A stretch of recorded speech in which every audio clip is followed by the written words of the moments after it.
What would you do if you found hundreds of photos of yourself in places you've never been? 3 weeks ago, I was just another face in the crowd. Today, I'm questioning whether I ever existed at all. And before you click away thinking this is just another creepypasta, let me show you something that will make your skin crawl. These are real, every single one. Professional photography, authentic development, no digital manipulation. But here's the thing that keeps me awake at night, staring at my ceiling until dawn breaks. Every photo shows me living a life I've never lived. Have you ever looked in a mirror and felt like the person staring back knew something you didn't? That's how this started, but it got so much worse. I'm not looking for sympathy. I'm not trying to go viral. I'm sharing this because keeping it inside is literally killing me. And maybe, just maybe, someone out there has answers or has been through something similar.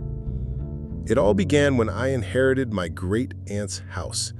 A woman I'd met exactly twice in my life left me her entire estate. The family didn't want it. They said it was cold, isolated, wrong. But to me, it looked like salvation. A fresh start away from a life that felt like a badly acted play. The day I opened that locked drawer was the day I stopped trusting my eyes and started doubting my entire existence. Inside were dozens, maybe hundreds of photographs, all of me, or someone who looked exactly like me, in places I'd never been, wearing clothes I'd never owned, standing next to people I'd never met. But there was something worse than recognition. There was intimacy. These photos seemed to know me better than I knew myself. Then came the marks. In the photos, I had a cut on my arm. 3 days later, that exact cut appeared. Same position, same shape, same depth. And that's when reality started bleeding through invisible cracks. Have you ever experienced something that made you question your own sanity? Tell me in the comments below, because I need to know I'm not alone in this. Your story might become the next video. Before all this, my life was magnificently ordinary. A lukewarm relationship that felt more like a habit than love. A job that paid the bills but killed my soul slowly, one spreadsheet at a time. Friends who knew my favorite coffee order but not my deepest fears. Routine was both my armor and my prison. When my great-aunt died and left me this house, I thought the universe was throwing me a lifeline, a chance to reinvent myself without judgment, without the weight of who I used to be. The house had personality. Too much personality. It groaned like something alive, breathed through its cracks, and seemed to shrink during cold nights. The smell was a cocktail of old wood, forgotten coffee, and something metallic that reminded me of dried blood. The floors creaked under threadbare carpets that had seen decades of footsteps. The walls were painted in colors that seemed to absorb light rather than reflect it. In the kitchen, an antique clock kept time with a sluggish tick-tock, as if time itself moved differently here. The windows were always slightly fogged, even on dry days, and they faced a yard that seemed too quiet. No birds, no insects, just an oppressive silence that made my ears ring. The first few days, I played the part of the enthusiastic renovator. Deep cleaning, strong coffee, upbeat playlists blasting from my phone. I tried to establish new routines, healthier habits. But there were small glitches in reality. Lights that dimmed by themselves. Radios that picked up nothing but static. A bathroom mirror that always seemed slightly blurred even after cleaning. And that smell, a vintage perfume that definitely wasn't mine, drifting through rooms like a ghost looking for its body. Upstairs, I discovered an office filled with heavy, locked furniture. Every drawer, every cabinet sealed tight. The sensation of trespassing was overwhelming, as if I was violating some sacred space. When I found the key to the main desk drawer under my pillow, something I swear I never put there, I almost didn't use it. But curiosity killed more than cats. Inside that drawer were the photographs. My face, my expressions, my mannerisms, but not my life. And that's when the slow erosion of my identity began. I started questioning memories, avoiding mirrors, jumping at sounds from the empty attic above. The photos seemed to follow a narrative, frames from a movie where I was the star, but someone else was directing. After the third photograph showed a physical mark that appeared on my body days later, I became a detective in my own life. I made charts, took photos of the photos, cross-referenced dates and locations. I wanted to convince myself it was all coincidence. But how do you explain a photo of yourself wearing a shirt you wouldn't stain until the following week, or an image of you holding a newspaper dated 3 days in the future? I took one of the photographs to a professional photo lab. The technician confirmed it. Authentic film development, no digital manipulation, original print. When I tried to explain my situation, he laughed. Said it was probably performance art, maybe an elaborate social media stunt. The next day, his studio burned down. Electrical fire, they said. No cause determined. Sleep became my enemy. Every night brought the same dreams. The house breathing like a lung, corridors that stretched into impossible geometries, and faces without eyes watching me from the walls.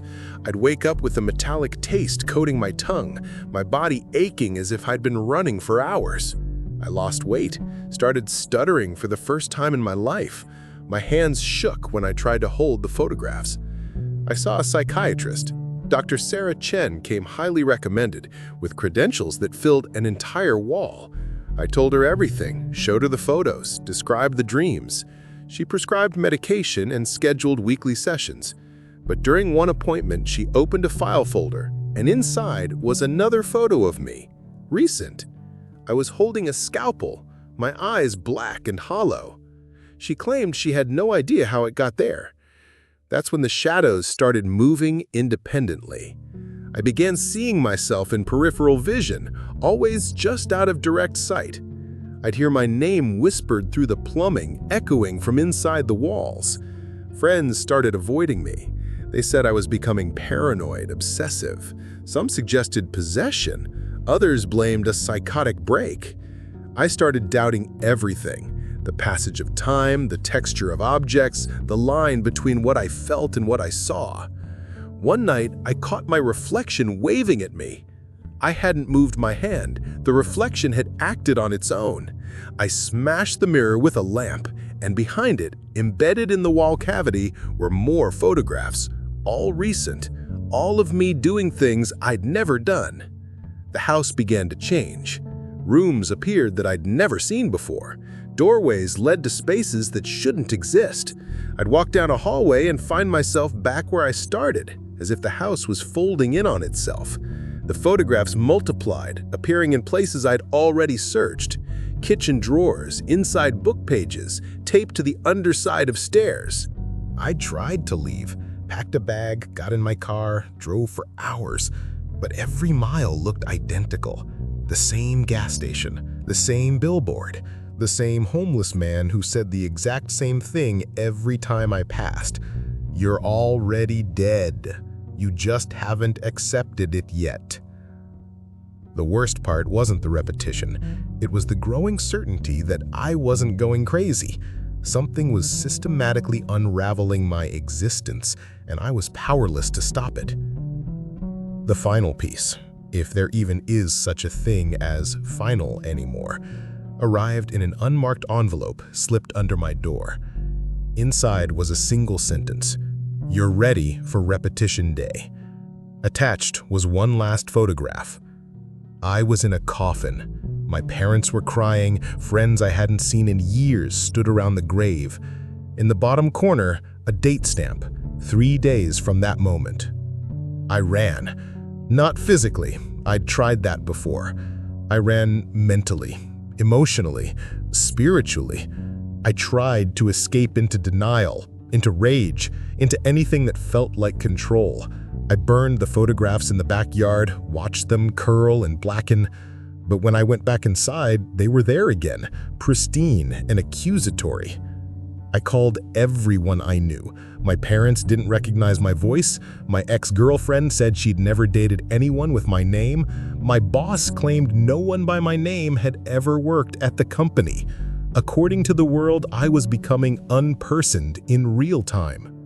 That's when I found the recording device hidden in the basement, still running. I played back hours of audio, my own voice, having conversations with people who weren't there, describing events that never happened, living entire days I couldn't remember. But the worst recording was the most recent one. My voice clear and calm. If you're hearing this, then it didn't work again. The reset failed. You're still aware. I'm sorry. I'm so sorry, but we have to try again. Maybe this time you'll forget completely. I fell to my knees, laughing and crying simultaneously. I tried to record myself explaining everything, documenting the experience, but the audio would disappear the moment I stopped speaking. My reflections began acting independently. One would smile while I cried, another would shake its head disapprovingly, all of them judging the choices I'd made. The house revealed its true nature that night. Walls became transparent, showing me infinite versions of the same rooms. I saw myself living countless variations of the same experience, each one slightly different, each one trapped in its own recursive loop. Some versions were confident, others terrified. Some had given up entirely. One was screaming. I understood then that I wasn't the first person to live in this house. I wasn't even the first me. I was just another iteration in an endless cycle of someone trying to remember who they used to be. The photographs weren't predictions. They were memories from versions of me that had already lived these moments.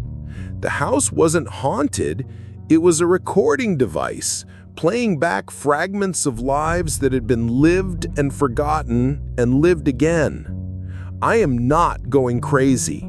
That would be a relief. Instead, I'm becoming aware that I may never have been sane to begin with. Today, I can't tell if I'm living inside the house or if the house is living inside me. The photographs keep appearing, but now they're videos. I watch myself saying things I've never said, revealing secrets I've never told, living moments I don't remember experiencing. Maybe this story didn't start with me. Maybe I'm not the first iteration. Maybe I don't even exist and I'm just an imperfect repetition of something trying to remember itself. My friends have disappeared. Not left, disappeared. I can't recall their faces clearly anymore. My parents still call, but their voices sound like old recordings, played back from some cosmic answering machine. Everything I see, touch, or remember feels like a cheap reconstruction of something that was once real. The house shows me new photographs every day. In them, I'm older, younger, happy, desperate, alive, dead. All versions of me, living all possible versions of this life. I've stopped trying to determine which one is real. Maybe they all are. Maybe none of them are. And you, have you ever felt trapped between who you are and who others expect you to be? Have you ever doubted your own identity so completely that you questioned your own name? I desperately want to know your thoughts. Leave a comment below. Sometimes I wonder if you're real too. If anyone watching this exists, or if you're just another layer of the illusion. Another part of the house's memory, trying to convince me I'm not alone. But here's what I want you to remember. If you ever find a photograph of yourself that you don't remember taking, look carefully. Study every detail. It might be a warning. It might be a promise. It might be the end of one cycle and the beginning of another. But whatever you do, don't throw it away. Don't ever throw it away. Because somewhere, in some version of reality, you might need proof that you existed. What do you think is happening to me? Are these supernatural experiences, psychological breaks, or something else entirely? Hit that subscribe button and let me know in the comments. Your theory might save what's